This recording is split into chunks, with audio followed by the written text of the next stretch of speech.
میرے نبی رحمت علیہ الصلوۃ والسلام نے فرمایا صحابہ بتاؤ غریب کون ہے، مفلس کون ہے؟ صحابہ نے عرض کی یا رسول اللہ وہ جس کے پاس مال و زر نہ ہو۔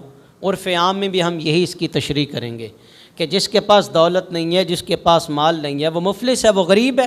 سرکار فرماتے نہیں وہ غریب نہیں ہے، جس کے پاس مال و زر نہیں ہے وہ غریب نہیں ہے۔ مالاں والے سخی نہیں ہوندے تے سخیاں کولوں مال نہیں ہوندے، ایتھے اوتھے دوئی جہانی سخی کدی کنگال نہیں ہوندے۔ فرمایا نہیں وہ مفلس نہیں ہے جس کے پاس مال و زر نہیں ہے۔ سن لیں وہ غریب کون ہے جس کی تشریح میرے حضور علیہ السلام نے ارشاد فرما دی۔ اور میں سنو قیامت کا دن ہوگا، ایک بندہ اس حال میں اللہ کی بارگاہ میں آئے گا، اس کے پاس نمازیں بھی ہیں، روزے بھی رکھے ہیں، اس نے حج بھی کیا ہوگا، صدقات و خیرات بھی دیتا ہی رہا ہوگا، لیکن اس کی زبان سے بڑے لوگ دکھی تھے، بڑے لوگوں کا اس نے حق کھایا، اس نے جناب اپنے بازوؤں کے زور پہ اس نے بڑے ظلم کیے، اس نے کہا کہ حکومت بھی میری ہے، آج میں جو چاہے کر سکتا ہوں۔ اس نے بڑا کچھ کیا، اللہ کی مخلوق کو بڑا ستایا، بڑے دکھ دیے، بڑے لوگوں کا حق کھایا، بڑے لوگوں کی غیبت کی، بڑے لوگوں کو تکالیف دی۔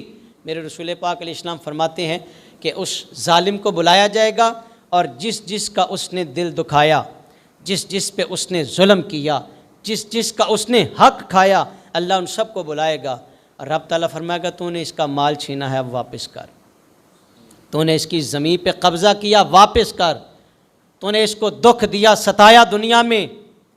عرض کرے کہ باری الہ آج تو میرے پاس مال ہی نہیں ہے، میرے پاس دولت نہیں ہے، میں کیسے اس کو واپس کروں، میں کیسے اس کو لوٹا دوں؟ عرش والا فرمایا کہ فرشتوں ذرا اس کی نیکیاں دیکھو۔ عرض کرے کہ باری تعالیٰ نمازیں پڑھتا رہے، حج بھی کیتی جاندے ہو تے لو بھی پیتی جاندے ہو، کھو کے مال یتیماں داتے بھیج مسیتی جاندے ہو، پھٹ دلان دے سیندے نہیں تے ٹوپیاں سیتی جاندے ہو، اوے نفس تے چھری پھیر دے نہیں دمبے کیتی جاندے ہو، کوئی دسو بلے شاہ نو کی کچھ کیتی جاندے ہو۔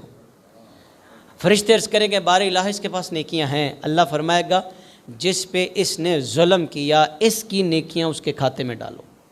اب فرشتے ظالم کی نیکیاں مظلوم کے کھاتے میں ڈالیں گے، اب لینے والے زیادہ ہیں، اس کی نیکیاں ختم ہو گئی ہیں، جو اس نے کمائی کی نا نیکیاں اس نے جو حاصل کی دنیا میں وہ ختم ہو گئی ہیں، اب لینے والے بھی باقی ہیں۔ ظالم بڑا تھا نا، اس نے کہا کہ آج میں ہی ہوں جو کچھ بھی ہوں، جوانی میرے پاس ہے، مال و زر میرے پاس ہے، اس نے کہا کہ کر لو جو ظلم ہو سکتے ہیں کر لو، بڑا کچھ کیا تھا، لینے والے ابھی باقی ہیں، مظلوم لوگ ابھی باقی ہیں۔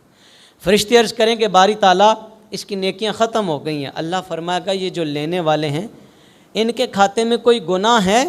عرض کریں گے باری تعالیٰ گناہ ہے ان کے پاس، اللہ فرمائے گا ان کی خطائیں ظالم پہ ڈال دو، جو لینے والے ہیں ان کی خطائیں ان کے گناہ اب ظالم پہ ڈال دو۔ حضور فرماتے پھر اس سے بڑا مفلس اور کوئی نہیں ہوگا۔ قیامت والے دن یہ جو دنیا میں یہ مکافات عمل ہے، سن لیں، قیامت والے دن اگر پلے کچھ نہ رہا، آج تو بڑی بڑی نمازیں بھی پڑھی ہم نے، قرآن بھی بڑا پڑھا، لیکن لوگوں کو اذیتیں دی، لوگوں کو ستایا، دکھ دیے، تو یہ سارا کچھ یہ حضور کی حدیث مبارکہ میں بتا رہی ہے، چھن جائے گا۔ سرکار فرماتے صحابہ اس سے بڑا غریب پھر قیامت والے دن کوئی نہیں ہوگا۔